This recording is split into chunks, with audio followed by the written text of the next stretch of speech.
কিভাবে শিরিক করে আমরা আজকে এটা দেখব। আল্লাহ দনরা সুলকে দিয়া গেলেন আল্লাহ গায়েব হইয়া, আল্লাহর দনরা সুলকে দিয়া গেলেন আল্লাহ গায়েব হইয়া, রাসূলের ধন খাজা পাইয়া। এখানে সুস্পষ্টভাবে আল্লাহর সঙ্গে শিরকে আকবর হয়, বড় শিরক হয়। ইমানদার মানুষ বলেন, বিশ্বাস করেন, তাহলে তিনি সঙ্গে সঙ্গে বেঈমান হয়ে যাবেন, সঙ্গে সঙ্গে তিনি ইসলাম থেকে খারিজ হয়ে যাবেন। তার সঙ্গে আর একজন মুশরিকের, একজন হিন্দুর কোনো পার্থক্য থাকবে না, যদি তিনি এই গানের কথা বলা বিশ্বাস করেন। কারণ এখানে শায়েখ আহমদুল্লাহ সঙ্গে শিরকে আকবর ভণ্ড তাহিরি বলবো এরকম কথা রয়েছে। এখানে বলা হচ্ছে যে আল্লাহর ধন রাসূলকে দিয়ে আল্লাহ গেলেন গায়েব হইয়া। আল্লাহর ধন যদি রাসূলকে দিয়ে আল্লাহ গায়েব হয়ে থাকে, নাউযুবিল্লাহ, তাহলে সেক্ষেত্রে তার বিবরণ তো কোরআনে থাকবে, তার বিবরণ তো রাসূল আকরাম সাল্লাল্লাহু আলাইহি ওয়াসাল্লামের কোনো হাদিসে থাকবে। অথচ কোরআন হাদিসে এরকম কোনো কথা তো নাই, বরং হুবহু এর বিপরীতটি কোরআনে রয়েছে অত্যন্ত পরিষ্কারভাবে, স্পষ্টভাবে। সূরা আনআম সহ কোরআন কারীমের দুই জায়গায় আল্লাহ রাব্বুল আলামিন বলেছেন তার রাসূলকে নির্দেশ দিয়ে, কুল লা আকুলু লাকুম ইনদি খাযাইনুল্লাহ ওয়া লা আ'লামুল গায়ব। হে রাসূল, আপনি বলে দিন মানুষদেরকে, আমি কখনো তোমাদেরকে এই কথা বলি না যে আল্লাহর ধনভাণ্ডার আমার কাছে আছে এবং আমি গায়েবও জানি না। দেখুন, এখানে আল্লাহ রাব্বুল আলামিন পরিষ্কারভাবে তার রাসূল সাল্লাল্লাহু আলাইহি ওয়াসাল্লামকে বলছেন, আপনি বলে দিন মানুষদেরকে যে আল্লাহর ধনভাণ্ডার আমার কাছে নাই। সুবহানাল্লাহ, কেমন যেন এই গানের খণ্ডনে আল্লাহ তাআলা আয়াত নাযিল করেছেন। গানের কথা বলা সরাসরি কোরআন কারীমের বিপরীত। তাছাড়া আল্লাহর ধন রাসূলের কাছে দিয়ে আল্লাহ গায়েব হয়ে গেছেন। আবার রাসূল সাল্লাল্লাহু আলাইহি ওয়াসাল্লাম একটা খাজা পায়া খাজা আজমিরে শুয়ে আছেন। এই যে শেষের অংশটা, সেটা আরো জঘন্য। কারণ আল্লাহ রাব্বুল আলামিনের ধনভাণ্ডার যেখানে রাসূল আকরাম সাল্লাল্লাহু আলাইহি ওয়াসাল্লামের কাছেই নেই, সেখানে খাজার কাছে কোত্থেকে আসবে? আবার খাজার দরবারে থেকে কেউ ফিরে না খালি হাতে। এই যে কথা বলা হচ্ছে, খাজার দরবার থেকে কেউ খালি হাতে ফিরবে না। খাজা কি কাউকে দেওয়ার কোনো ক্ষমতা আছে? পৃথিবীর কোনো কবর, সেটা যত বড় নেককার মানুষের হোক না কেন, যত বড় ভালো মানুষের হোক না কেন। দেখছেন কি বলছে ভণ্ড তাহিরি? সে বলতেছে আল্লাহর ধন রসুলকে দিয়া আল্লাহ গেছে গায়েব হইয়া, নাউজুবিল্লাহ। আর রসুলের ধন খাজাকে দিয়া খাজায় রয়েছে আজমিরে শুইয়া, নাউজুবিল্লাহ নাউজুবিল্লাহ নাউজুবিল্লাহ নাউজুবিল্লাহ। এই কথাগুলা একেবারে শিরিক, এই কথাগুলো একেবারে শিরিক, কারণ শিরিকে আকবার হয়ে গেছে। এজন্য আমরা এই কথাগুলা কেউ বলবো না। এই তাহিরিকে বয়কট করতে হবে। এই তাহিরি নিজের যোগ্যতা নাই, শুধু অহংকার করে। আরে বেটা, অহংকার হাদিস কি তুই পড়িস না? অহংকার সম্পর্কে তোর কি জ্ঞান নাই? তোর তো নামের আগে মাওলানা লাগাস। আরে বেটা, না জানলে শিখে রাখ, আমার থেকে জেনে রাখ। অহংকার হাদিস তোর যদি না জানা থাকে, আমার থেকে জেনে রাখ। আল্লাহ রসুলের হাদিস কোন সাহাবী থেকে বর্ণিত, তাও তো তুই বলতে পারবি না। ভণ্ড ওর বাচ্চা, ভণ্ড। আরে বেটা বলদ, শিখে রাখ আল্লাহ রসুলের হাদিস কোন সাহাবী থেকে বর্ণিত। হযরতে ইবনে মাসউদ রাদিয়াল্লাহু তাআলা আনহু থেকে হাদিস বর্ণিত। তিনি বলেন, আল্লাহ রসুল সাল্লাল্লাহু আলাইহি ওয়াসাল্লাম বলেন, লা ইয়াদখুলুল জান্নাতা মান কানা ফি কলবিহি মিসকালু যাররাতিন মিন কিবির। যার অন্তরে এক জাররা পরিমাণ অহংকার থাকবে, সে কখনোই জান্নাতের সুঘ্রাণও পাবে না। লা ইয়াদখুলু, লা শব্দরত না, লা ইয়াদখুলু দাখল মানে প্রবেশ করা। লা ইয়াদখুলুল জান্নাতা, জান্নাহ মানে জান্নাত। লা ইয়াদখুলুল জান্নাতা মান কানা ফি কলবিহি মিসকালু যাররাতিন মিন কিবির। কিবির মানে অহংকার। আরে বেটা, তুই যদি এক জাররা পরিমাণ অহংকার করস, তাহলে তুই জান্নাতের সুঘ্রাণও পাবি না। বুঝতে পারছিস? এখনো সময় আছে, বিনয় হ। এখনো সময় আছে, আহমদুল্লাহর কাছে ক্ষমা চা, জাতির কাছে ক্ষমা চা।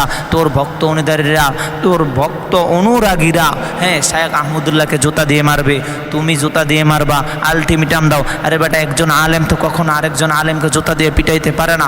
একজন আলেম কখনো তো অন্য আলেমকে মামলা দিতে পারে না। আমাদের ভিতরে দ্বন্দ্ব থাকতে পারে, তার মানে এই নয় তুই সরাসরি একটা মানুষকে জুতা পিটা করবি। আরে বেটা, আমাদের কলিজায় আঘাত লাগছে, তুই শায়েখ আহমদুল্লাহকে জুতা দেয়া পিটাইবি বলছিস। বুঝছিস? আমরা তাকে উস্তাদের মতন দেখি। আরে বেটা, তুই কি জানিস না আলেম কেন হবে? আরে বেটা, এই হাদিস তো তোর জানা নাই। আল্লাহ রসুল বলেন, কুন আলেমান, তুমি আলেম হও, আও মুতাআল্লিমান, তুমি আলেমের ছাত্র হও, আও মুস্তামিআন, আলেম কি বলে শুনে শুনে আমল করো, আও মুহিব্বান, তুমি আলেম, আলেমকে ভালোবাসো। যদি এই চারটি কাজ করতে না পারো, আলেম যদি না হতে পারো, আলেমের ছাত্র যদি না হতে পারো, আলেম কি বলে শুনে শুনে আমল করতেও না পারো, তুমি যদি আলেমকে মোহাব্বত করতেও না পারো, তাহলে তুমি আলেমকে কখনো হিংসা করবা না, কটু কথা বলবা না, না, খারাপ চোখে দেখবা না। যদি দেখো, নবীজি বললেন যে ওয়ালা তাকুন খামিসান ফাতাহলিক, তুমি সাথে সাথে ধ্বংস হয়ে যাবা। এজন্য হ্যাঁ, তুমি সাথে সাথে ধ্বংস হয়ে যাবা, সাথে সাথে ধ্বংস হয়ে যাবা, সাথে সাথে ধ্বংস হয়ে যাবা। এজন্য আলেমদেরকে কখনোই অপমান করবা না। আরে বেটা ভণ্ড তাহিরি, তুই তো মানুষের কলিজে আঘাত দিয়েছিস। আরে বেটা ভণ্ড তাহিরি, তুই গোটা জাতির কলিজে আঘাত দিয়েছিস। অতএব তুই প্রকাশ্যে এসে ক্ষমা চা, আর জাতির কাছে বল আমার ভুল হয়ে গেছে, তওবা কর, সঠিক পথে আস, নামাজ পড়। আরে বেটা নিজের ইমান যদি ঠিক করস, হ্যাঁ, আর অন্য যদি উপদেশ দে, এই উপদেশ লাভ হবে। আর যদি নিজের ইমান না থাকে, তুই যদি মানুষকে নিয়ে নাচানাচি করস, গান বাজনা করস, তাহলে তো এটা কখনোই ফায়দা হবে না। যদি ফায়দা হতো তাহলে তো নবী রাসূলও গান গাইতো। আরে বেটা, এটা তো ফায়দা হয় না, এটার দ্বারা গুনাহ হয়। অতএব তোকে তওবা করা লাগবে, তুই তওবা করবি, জাতির কাছে ক্ষমা চাবি। কি কইছি বুঝছিস তাহিরি? এখনো সময় হয়েছে, ভালো হয়ে যা, ভালো হয়ে যা। কারণ ইসলাম এমন একটা ইসলাম, এটা হলো পরিপূর্ণ ইসলাম। Islam is a code of life. ইসলাম হরে পরিপূর্ণ ইসলাম। এটা কমও নয়, বেশি নয়, এটার ভিতরে কোনো খারাপই নাই। কিন্তু তুই যেইভাবে খারাপ করতেছ, হ্যাঁ, বসেন বসেন জিকির করস, এরপরে বিভিন্ন কথা বলো শিরিক, এই শিরিক কথা বলা যাবে না। তোর বিরুদ্ধে হ্যাঁ এই উম্মত সব সময় সোচ্চার থাকবে, তোর বিরুদ্ধে অ্যাকশন নেবে, কারণ তুই অতিরিক্ত বেড়ে গেছিস। বুঝছিস বলত তাহিরি? এখনো সময় আছে, সঠিক পথে ফিরে আস। এখনো সময় আছে, সঠিক পথে ফিরে আস। এখনো সময় আছে, সঠিক পথে ফিরে আস। এখনো সময় আছে, সঠিক পথে ফিরে আসিস। বুঝছিস বেটা? তুই বলছিস যে আমার কাজে বাধা দিবে তাকে তুই মামলা দিবি। আরে বেটা বলদের বাচ্চা, তুই যে মামলা দিবি হক্কানে ওলামায়ে কেরামদেরকে, আমরা কি উগান্ডা থাকি? আমরা তো বাংলাদেশে থাকি, আমরা তো বাংলাদেশের মানুষ, আমরা তো তোর বিরুদ্ধে মামলা দিব। আমরা কি বসে বসে কি আঙ্গুল চুষবো? ওলামায়ে কেরাম কি বসে বসে আঙ্গুল চুষবে? ওলামায়ে কেরামও তোর বিরুদ্ধে অ্যাকশন নিবে। অতএব তুই ওলামায়ে কেরামের পিছনে লাগবে না, নিজে আগে আমল কর, নিজে আগে কোরআন হাদিস দিয়ে নিজে আগে কোরআন হাদিস শিখ, এবং কোরআন হাদিস দলিল ভিত্তিক কথা বল, দেখবি তোকে সবাই ভালোবাসবে। আর যদি কোরআন হাদিস ছাড়া তুই কথা বলিস, তোকে কেউ ভালোবাসবে না। তুই পারস কি নাচানাচি করতে, ওর বদনাম এরে, এর বদনাম এরে, মানে একটার বিরুদ্ধে আরেকটা লেগেই থাকে। তুই একটার বিরুদ্ধে আরেকটা লেগেই রাখস, সবসময় মানুষকে বাজে মন্তব্য করস, মানুষকে সবসময় খারাপ চোখে দেখস, সবসময় মানুষকে অপমান করস। অতএব তোর কাছে বলি যে তুই কখনো আর এই সমস্ত কাজ করবি না। শায়েখ আহমদুল্লাহকে অপমান করবি না, শায়েখ আহমদুল্লাহর বিরুদ্ধে মামলা দিবি না, কোনো ওলামায়ে কেরামকে তুই অপমান করবি না। তুই বাংলাদেশের শ্রেষ্ঠ আলেম শাহ আহমদ শফি রহমতুল্লাহ আলাইকে তুই অপমান করছিস, তোর হাত থেকে কেউ রেহাই পায় না। অতএব আমি বলবো বাংলাদেশের মানুষ ও ইসলাম প্রিয় মানুষ, আপনার সবাই হ্যাঁ চর্চার হন, এই যে মাজার পূজারি ভণ্ডর বিরুদ্ধে অ্যাকশন নিন, একে বয়কট করুন, এই ভণ্ড তাহিরিকে বয়কট করুন, এই ভণ্ড তাহিরিকে বয়কট করুন। বন্ড তাহিরির দুই গালে জুতা মারো তালে তালে, মাজার পূজারির দুই গালে জুতা মারো তালে তালে, ভন্ড তাহিরির দুই গালে জুতা মারো তালে তালে। বন্ড তাহিরি সে কোরআনুল কারীম দেখেও একটা আয়াত শুদ্ধ করে পড়তে পারে না, সে আইসে শায়েখ আহমদুল্লাহর ভুল ধরতে, শায়েখ আহমদুল্লাহর সার্টিফিকেট দেখতে। আরে ভণ্ড, আরে বলদ, তুই শায়েখ আহমদুল্লাহর সার্টিফিকেট দিয়ে কি ঘোড়ার ঘাস কাটবি? না শায়েখ আহমদুল্লাহর সার্টিফিকেট দিয়ে তুই ঘোড়ার ঘাস কাটার জন্য চাকরি নিবি? আরে বেটা শায়েখ আহমদুল্লাহ কই আর তুই তাহিরি কই? তোরে কিভাবে চিনছে মানুষ? তুই জিকির করছ কি বসেন বসেন বসেন বসেন এই বলে তুই জিকির করছিস। আর শায়েখ আহমদুল্লাহকে মানুষ চিনছে, কোরআন ও হাদিস দলিল ভিত্তিক কথা বলেছে, মানুষের হৃদয়ে কেড়ে নিয়েছে। আর তুই বলছিস মাজার পূজারি তুই হইয়া তুই শিরিক বিদআতের কথা বলে মানুষের কাছে পরিচিত লাভ হয়েছিস। আরে ভণ্ড, তোরে তো মানুষ ভালোবাসে না, তোর থেকে মানুষ বিনোদন নয়, তুই তো কখনো মানুষকে উপকার করতে পারস না, তুই তো মানুষের ইমানগুলো চুরি করিস। অতএব মানুষের ইমান চুরি করা যাবে না, মানুষের ইমান চুরি করার তোর অধিকার নেই। বাংলাদেশে কোনো আলেমকে তুই অপমান করিয়া হ্যাঁ থাকতে পারবি না, থাকতে পারবি না। বাংলাদেশের কোনো আলেমকে তুই অপমান করে থাকতে পারবি না, পারবি না, পারবি না। তুই শায়েখ আহমদুল্লাহকে বলস শায়েখ আহমদুল্লাহর যোগ্যতা কতটুক, শায়েখ আহমদুল্লাহর সার্টিফিকেট নিয়ে কথা বলিস।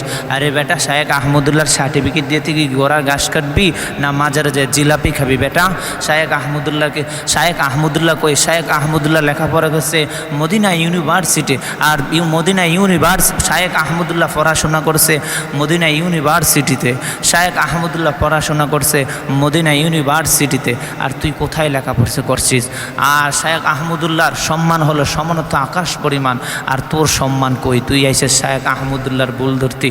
আরে বেটা তুই কি জানিস না এলেম এমন একটা জিনিস আল্লাহর পক্ষ থেকে আসে, আল্লাহর পক্ষ থেকে আসে। আল্লাহ যাকে পছন্দ করেন তাকেই একমাত্র এই এলেম দান করে থাকেন, যাকে পছন্দ করেন না তাকে এই এলেম দান করেন না। আল্লাহ রসুলের হাদিস কি তোর জানা নাই রে মূর্খ? তোর যদি জানা থাকতো তাহলে তো আমল করতি, অবশ্যই তোর জানা নাই। না জানা থাকলে আমি ছোট্ট মানুষ, আমার থেকে তুই শিখে রাখ, জেনে রাখ আল্লাহ রসুলের হাদিস। এই হাদিস কোন সাহাবী থেকে বর্ণিত তাও তো তুই বলতে পারবি না। আরে বেটা বলত, এই হাদিস আল্লাহ রসুলের সাহাবী হযরতে আন মুআবিয়া রাদিয়াল্লাহু তাআলা আনহু থেকে হাদিস বর্ণিত। তিনি বলেন আল্লাহ রসুল সাল্লাল্লাহু আলাইহি ওয়াসাল্লাম ইরশাদ করেছেন, মাইয়ুরিদুল্লাহু বিহি খায়রান ইউফাক্কিহু ফিদ্দীন ওয়া ইন্নামা আনা কাসিমুল্লাহু ইউতি। আল্লাহ যাকে পছন্দ করেন, যাকে কবুল করেন তাকে দ্বীনের সঠিক বুঝ দান করেন, যাকে পছন্দ করে না তাকে আল্লাহ সুবহানাহু তাআলা দ্বীনের সঠিক বুঝ দান করেন না। অতএব এই ভণ্ড তাহিরি তুই কি জানিস না আল্লাহ সুবহানাহু তাআলা যাকে পছন্দ করে তাকেই একমাত্র দ্বীনের সঠিক বুঝ দান করে থাকে। অতএব তোকে আল্লাহ তাআলা দ্বীনের সঠিক বুঝ দেয় না। যদি দিত তুই কখনো মাজার পূজারি করতি না, তুই কখনো বাউল শিল্পী হইতে না, তুই কখনো মানুষের কলেজে আঘাত দিতি না, আলেমদেরকে অপমান করতি না। তুই আজকে আলেমদেরকে অপমান করস, আলেমদেরকে তুই অপমান করস, লাঞ্ছনা করস। তোর হাত থেকে কোনো আলেম রেহাই পায় না। বাংলাদেশের মধ্যে শ্রেষ্ঠ আলেম ছিলেন শাহ আহমদ শফি রহমতুল্লাহ আলাই, তাকে তুই অপমান করেছিস। বাংলাদেশের মধ্যে পরিচিত বক্তা ছিল বাংলাদেশ ও ভারত মালয়েশিয়া, যার সবচেয়ে বেশি পরিচিত লাভ হয়েছে ডক্টর মিজানুর রহমান আজহারিকে তুই অপমান করেছিস। শুধু এখানে তো নয়, আমাদের সকলের রাহবার শায়েখ চরমনাইদেরকে তুই অপমান করেছিস। শুধু এখানেই তো নয়, আমাদের সকলের কলিজার টুকরা যুবকদের আইডল খতিবুল উম্মাকে তুমি কি করছো? অপমান করছো। হাফিজুর রহমান সিদ্দিকী তুমি অপমান করছো। শুধু এখানেই তো নয়, তুমি বহু ওলামায়ে কেরামদেরকে অপমান করছো, তুমি আমির হামজাকে অপমান করছো, তুমি শেষ পর্যায়ে আমাদের হৃদয়ের হৃস্পন্দন, আমাদের হৃদয়ে জায়গা করে নিয়েছে শায়েখ আহমদুল্লাহকে তুই অপমান করেছো। আরে বেটা বলদ, শায়েখ আহমদুল্লাহ এই যে শায়েখ, এই শায়েখটা তো তুই বলতে পারবি না। তুই জানিস শায়েখ কীভাবে লেখে, কোন শব্দ দিয়ে লেখে? আরে বেটা জেনে রাখ, শায়েখ লিখতে হলে সিন ইয়া খ লাগে শায়েখ। আর এই শায়েখ শব্দের অর্থ তোর জানা নাই? আরে বেটা শায়েখ শব্দের অর্থ হলো ইসলামের যিনি প্রধান থাকেন, ইসলামের নায়ক, ইসলামের পণ্ডিত। শায়েখ বলা হয় ইসলামের পণ্ডিত অথবা ধর্মীয় নেতা, ধর্মীয় শিক্ষককে বলা হয় শায়েখ। আর আহমদ শব্দের অর্থ কি জানিস বেটা বলদ তাহিরি? আহমদ শব্দের অর্থ হলো প্রশংসা, আহমদুল্লাহ শব্দের অর্থ হলো আল্লাহর প্রশংসা পেয়েছেন যিনি। আরে বেটা বলদ, একজন ইসলামের রাহবার, একজন ইসলামের শিক্ষক, একজন ইসলামের পণ্ডিতকে তুই যেভাবে অপমান করছ, তোরে জুতা পিটা করলো এটার শোধ হবে না, হবে না, হবে না। তোরে জুতা পিটা করলো এটার শোধ হবে না। আরে বেটা তোর যারা বক্ত অনুরাগীরা আছে তারা শায়েখ আহমদুল্লাহকে বলে জুতা দিয়ে পিটাইব। আরে বেটা আমরা তো বলতে পারি তোদেরকে জুতা দিয়ে পিটাইব, কিন্তু জুতা দিয়ে পিটাইলো জুতার মান নষ্ট হয়ে যাবে তোদেরকে পিটাইলে। শয়তানের চেয়েও তোরা বেশি নিকৃষ্ট একটা জানোয়ার, পশুও তোদের চেয়ে ভালো আছে। তোরা সকালে কি বলস, সন্ধ্যায় কি বলস? সকালে বলস এক কথা, সন্ধ্যায় বলে আর এক কথা। তোরা সবসময় মিথ্যার আশ্রয় নেস। আরে বেটা লায়ার ব্যক্তিকে কেউ পছন্দ করে না, যারা সত্যবাদী তাদেরকে মানুষ পছন্দ করে এবং আল্লাহ রব্বুল আলামিনও পছন্দ করে। তুই জানিস না আল্লাহ লাভস এ ট্রুথফুল ম্যান, আল্লাহ পাক সত্যবাদীদেরকে ভালোবাসে। যারা আল্লাহর বিধান অনুযায়ী চলে, সত্য কথা বলে, তাদেরকে আল্লাহও ভালোবাসে। এজন্য তোকে বলবো এখনো সময় আছে, সঠিক পথে আস, এখনো সময় আছে, ইসলামের পথে আস। নিজে আগে শিখ, কোরআন বুঝ, তারপরে তুই মানুষের ভুল ধরিস।